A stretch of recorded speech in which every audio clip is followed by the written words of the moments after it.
छलावे की वो रात। जी हाँ, नमस्ते दोस्तों। आज मैं एक कहानी लेकर आया हूँ जो कि मेरे आप बीते अपने बचपन के यार की है, जिसका नाम हिमांशु है। और हिमांशु मेरे साथ फर्स्ट क्लास से रहा, तो हम लोग बहुत जिगरी यार रहे हैं। उसने कहा कि जब हेमंत हर जगह कहानी सुनाता, हर किसी की कहानी सुनाता है, तो क्यों ना मैं अपनी भी कहानी उसे सुनाऊं। तो हिमांशु ने बताया मुझे कि उसका गांव जो है काफी बड़ा गांव है। गांव का मैं नाम लूंगा नहीं, क्योंकि देखो ऐसे गांव का नाम लेना सही नहीं होता। पर उसने बताया कि उसका गांव जो 11 हिस्सों में बटा हुआ है।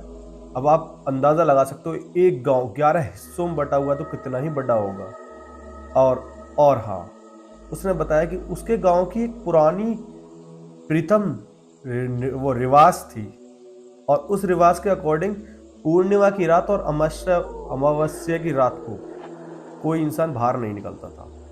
उसने बताया मुझे कि कुछ भी हो जाए, भले ही चोरी हो जाए, चकारी हो जाए, पर घर से कोई 6 बजे के बाद बाहर नहीं निकलता था। उसने बताया मैं अपने गांव गया हुआ था। मेरा गांव काफी बड़ा हुआ था है ही। एक हिस्सा इधर है तो थोड़े से दो चार खेत पड़ गए, फिर दूसरा हिस्सा इधर है, फिर दो चार खेत पड़ गए, तीसरा इधर है, चौथा इधर है। अब भाई, अमावस्या की रात थी, मुझे इस बारे में किसी ने नहीं बताया, ना मैं ज्यादा लोगों से डिस्कशन करता था। मैं अमावस्या की रात को ही गांव पहुंचा। जैसे ही 7 बजे मैं गांव के बाहर उतरा, मेरा गांव वहां से 1 किलोमीटर। मैंने सोचा सरप्राइज दूंगा सबको। मैं अंदर आ गया और भाई पैदल पैदल बैग कमर पर टांगे चला आ रहा हूँ, चले आ रहा हूँ, चले आ रहा हूँ। जब मैं चले आ रहा था तो मुझे कईयों बार ऐसा फील हुआ जैसे मेरे पीछे कोई है। मैं चौराहे से अपने वाले गांव के हिस्से की तरफ मुड़ा, तो मुझे जब भी लगा पीछे कोई है, तो मैंने एक बार सोचा पीछे मुड़ के क्यों ना मैं देख ही लूं। पर कहा जाता है अगर तुम्हें लग रहा है सुनसान जगह पर कि पीछे कोई है, तो तुम्हें पीछे मुड़ के नहीं देखना चाहिए, क्योंकि अगर कोई बुरी शक्ति पीछे होती है तो वो तुम्हारे पीछे ही पड़ जाती है। मैंने इस चीज को याद रखते हुए पीछे नहीं मुड़ा और मैं चलने लगा आगे आगे। कैसे भी कर कुरू के मैं गेट को बजाता हूँ। घर वाले सारे डर गए कि साला छलावा हमारे ही घर आ गया दिख गया। घर वालों ने गेट नहीं खोला, मैंने दोबारा से बजाया। हमारा गेट उसने बताया कि हमारा गेट जो है ऐसे, और एक लंबी सी दुआरी है, उसके अंदर जाकर कमरे बने पड़े हैं और खुला दल्लान है। फिर मैंने 3 4 बार बजाया, तो तब जाकर अड़ोसी पड़ोसियों की भी आंखें खुल गई। बिहार जो डर गए सारे कि क्या हो रहा है, ये कौन है आखिर जो गेट बजा रहा है। कहा जाता था कि उस गांव में जो भी लोग बाहर निकले, उनकी रहस्यमय तरीके से या फिर किसी और तरीके से मौत हो गई आने वाले टाइम में, या फिर उसी पल हो गई। अब ये चीज तो मेरे समझ से परे थी। मैं गेट को खटखटा रहा हूँ। फिर घर से जब कोई आके बोलता है मुझसे कि कौन है, मैंने बोला अरे मैं हूँ चाचा, गेट तो खोलो। चाचा ने गेट खोला, मुझे बड़ी रफ्तार से अंदर खींच लिया, मैं अंदर गिर गया और गेट लगा लिया। कहते तू यहाँ क्या कर रहा है? मैंने कहा चाचा सरप्राइज देने आया हूँ, तुम्हें पता ना है? उन्होंने कही हमें तो पता है, लेकिन तुझे नहीं पता क्या कि अमावस्या की रात है, आज की रात हमारे गांव में कोई बाहर नहीं निकलता। मैंने कहा है? कहते हाँ। भाई उसके बाद मैंने कहा तो अब क्या हो गया? कुछ नहीं, तू अंदर जा, जाके नहा धो ले। मैंने कहा नहा धो ले? चाचा जाड़े का मौसम है, मैं ठुठर जाऊंगा, मैं नहीं नहा पाऊंगा।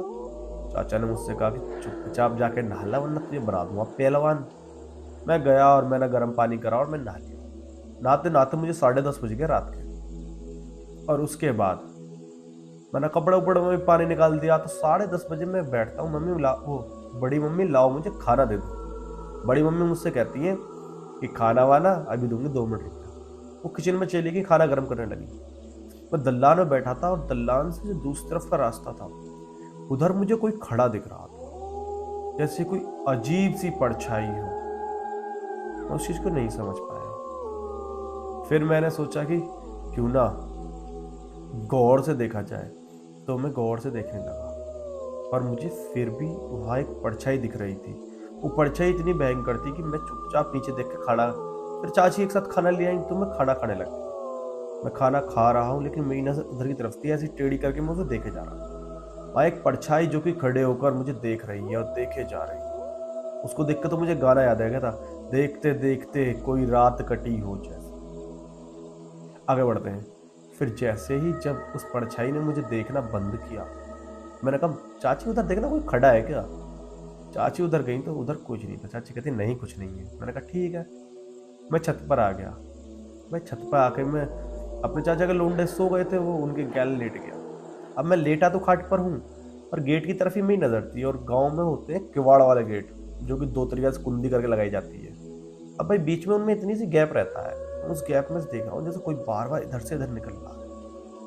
मैं अपने चाचा के लड़के से कहता हूँ, रे योगेश, योगेश, योगेश उठे तो ना। योगेश उठ ही नहीं रहा। मैंने कि साले उठ जा। वो फिर भी नहीं उठा। हिमांशु ने बताया कि जब वो नहीं उठा तो मैं चुपचाप खुद ही बाहर आके जाके देखने लगा। जब मैंने देखा भाई, वो देखने दिखाने लायक था। एकदम अजीबो गरीब भयंकर शरीर, शरीर पर कुछ अजीबो गरीब निशान, चेहरा उसका इतना रूबरू डरावना कि मैं बता नहीं सकता।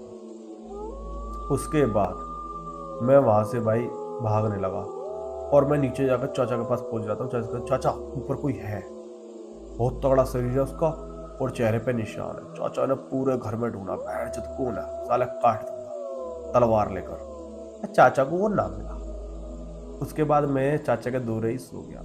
अगली सुबह चाचा मुझे गांव का एक पंडित है उसके पास ले गए। पंडित ने बताया कि तुम्हारे लड़के के ऊपर छलावे का असर है, ये असर उतरवा दूंगा मैं, कोई चिंता की बात नहीं है।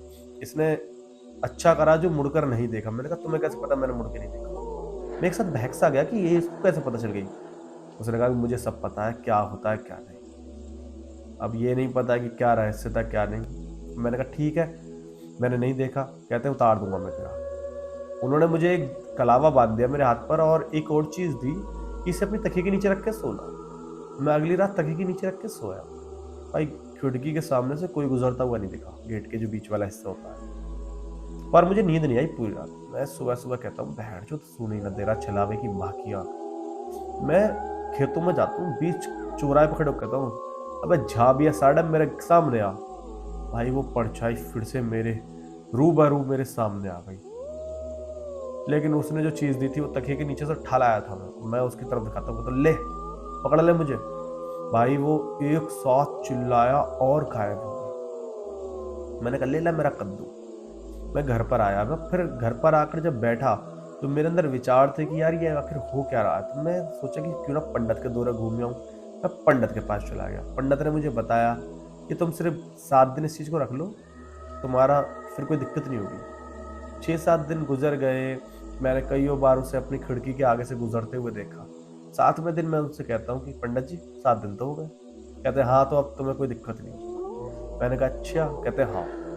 फिर मैंने उनसे कहा ठीक है, शुक्रिया तुम्हारा इस मदद के लिए। मैं वापस आ गया। अपने कमरे में बैठा था कि मैं देखता हूँ वो छत पर खड़ा है। मैंने कहा छत पर खड़ा है साला, ये तो अब तो मेरे पास वो भी नहीं है चीज जो थी, जो पंडित जी ने दी थी। मैं करूँ तो करूँ क्या? मैं चुपचाप ऊपर गया धीमे धीमे धीमे धीमे। मैं कहता हूँ बताओ क्या दिक्कत है, तुम क्यों मेरे पास बार बार आए? तुम्हें चिल्ला के पड़ा उसके पीछे। उसने कहा मैं तो तुम्हें विदा करने आया था। तुम पहले इंसान हो जो मुझसे बच गए हो, लेकिन मैं तुमसे एक ही चीज कहना चाहता हूँ कि मैंने तुम्हें छोड़ा, ये चीज तुम कभी किसी को मत बताना।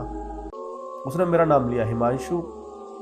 मैं तुम्हें देख के मोहित हो गया, इसलिए मैंने तुम्हारी जान बख्श दी, वरना आज तक मेरे हाथों से कोई नहीं बख्शा। मैं उसका शुक्र मनाता हूँ। और उसके बाद 2-4 दिन बाद मैं अपने शहर आ गया वापस। और आज 7 साल बीत चुके हैं, लेकिन मेरे को कोई दिक्कत नहीं। मैं एमएससी कर रहा हूँ, और एमएससी के दौरान भी मुझे कोई दिक्कत नहीं। उसने बताया मुझे, मैंने कहा चलो भाई बढ़िया है। उसके बाद उसकी स्टोरी मैंने अपने जिगरी यार की स्टोरी यहाँ पर सुनाई है। पर आपके पास भी कोई कहानी है तो बस एक बार कमेंट कर दो मुझे, आपकी कहानी भी यहाँ पर सुनाई। लेकिन कहानी होनी से एकदम सच्ची, जिन की हो, छलावे की हो, काले जादू की हो, वशीकरण की हो, किसी भी कर्ण पिशाचनी एंड ऑल, किसी भी फ्लेवर की कहानी है बस कमेंट करिए, कहानी यहाँ पर सुनाई जाएगी। और एक और मैंने मौसी कहानी सुनाई हुई है अपनी, आपकी थी मेरी खुद की मौसी पर जिन्नात आ गया था। उसको जाकर देखो, वीडियो को लाइक शेयर सब्सक्राइब करे बिना मत जाना। शेयर